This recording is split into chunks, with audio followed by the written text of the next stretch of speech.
At mga kapuso, sa punto ito ay pakinggan po natin yung isinasagawang press conference ni COMELEC Chairman Sixto Brillantes. Nagsaksi. So kailangan tuloy pa rin nila yung kanilang posisyon. Magpe-fail yan. Hanggang ngayon tapos na. Sinasabi pa rin nila, may failure. Tingnan mo kanina, nagsasalita na naman yung Lito, Aberia. Siya na, palagi siya Aberia. Sabi ko, 2,200 ang nasirang tipos. Sabi niya, 1,500 something. Mas marunong pa sa amin. Kami na, wala pa kami final report kung nasira. Siya meron na. Saan niya ginawa?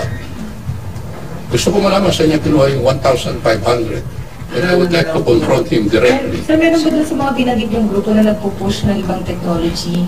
Nagbayad ng tipos? Yun ang chinecheck ko. Dahil, bakit hindi sila tumigil since 2009 up to now?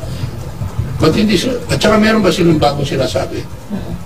Bantayan mo. Wala sila sinasabing bago. They were the same people that filed when we exercised the option to purchase. They were the same people that went up to the Supreme Court. When they lost the case in the Supreme Court, they were the same people that kept on talking. And in the last 2 weeks, they started to come out sabay-sabay. Halos. Dikit-dikit.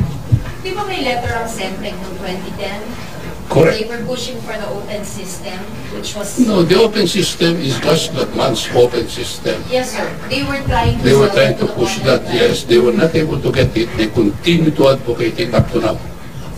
Only because they do not understand what is the... I understand the open system in relation to our laws. They believe that the open system is automated.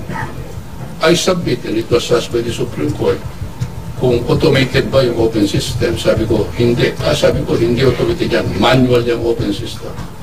Sinasabi nila, it is automated because the law now requires that it be automated. If you combine, which is the open system, manual ang first stage, automated ang second stage, is that automated or is that manual? Which part is manual, sir? Manual yung voting and counting and lahat. You follow exactly the same procedure as before.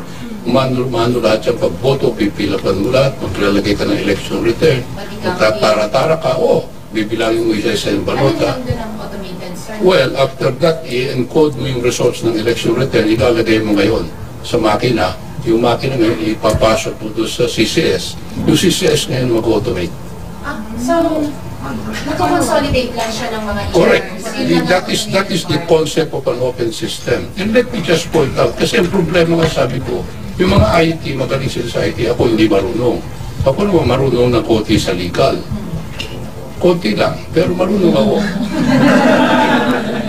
Ngayon, ito, pag sinunod natin yung manual system of elections sa counting and preparation of election returns, hindi mo pwedeng i-encode ka agad yung resulta sa election return manually prepared. Kasi under the law and procedure, when you have manually prepared election returns, kini-question yan during the canvassing, ino-objectan yan, sineset aside yan. Yun ang trabaho ko, yun ang hanap buhay namin noon. Hindi basta i-encode yan, hindi i-encode yan because first of all, meron ka pang right to object under Republic Act 7166, Section 20, when these are manually prepared election returns, you cannot just consider them official, not until you go through a formal pre-proclamation controversy proceedings. Hindi matatapos. Hindi mo naman ma-encode yan. Hindi nila naintindihan yun. Tsaka hindi rin pa sa open system doon sa automated elections law. Hindi, maliwanag naman sa automated. 9369, 8436 pa yung luma, as amended by 9369. Maliwanag naman na hindi pwedeng kombinasyon. It was intended to be either OAS, o OMR, or yung tinatawag ng DRE. This is the entire system. Kaya nga tayo may dual source coding, meron tayong double stages, lahat automated. Magkano ang open system, sir? Ha? Magkano ang open system? Hindi ko alam kung magkano. Mas mura siguro dahil hindi ka bibili ng mga balotang sophisticated. Hindi ka magpiprint ng balotang quad. Pero that is prone to all kinds of fraud in the counting level. In-explain ni Gas, which is correct also, na ang dagdag bawas yung malalaki doon sa ano yun, sa CCS. Malalaki ang dagdagan doon. Dito, tingi-tingi ka sa precinct level. Pero ang basis lahat niyang dagdag bawas sa itaas is the precinct level count, the election return. Kagaya nito automated election return.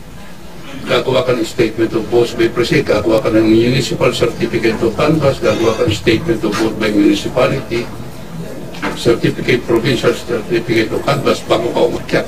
Ang tagal ng proseso, nagdadagtagan niya ang bawas habang gumagalaw ka. Hindi nagagawa ito ngayon sa automated system. Kasi, puro automated, consolidated automation, automatic. Walang human nagbibilang, walang nakakadagdag ng 10,000. Pero doon sa tingi-tingi, Mga kapuso, live nakuha po ni COMELEC Chairman Sixto Brillantes kung saan sinabi nga po niya na ipinagtanggol niya yung naging desisyon ng COMELEC na ipagpatuloy ng buong buo itong automated elections. Ito po ay sa gitna ng mungkahi ng ilang grupo at ilang individual na gawing partial manual, partial automated yung eleksyon. At sinabi nga ni COMELEC Chairman Sixto Brillantes na hindi ito either or, kung manual, manual lahat, kung automatic, automated, automated din po lahat. At maalala po na nauna na pong sinabi ng COMELEC na ngayong linggo ay nakatakdang bilangin na rin yung mga boto para sa party list system.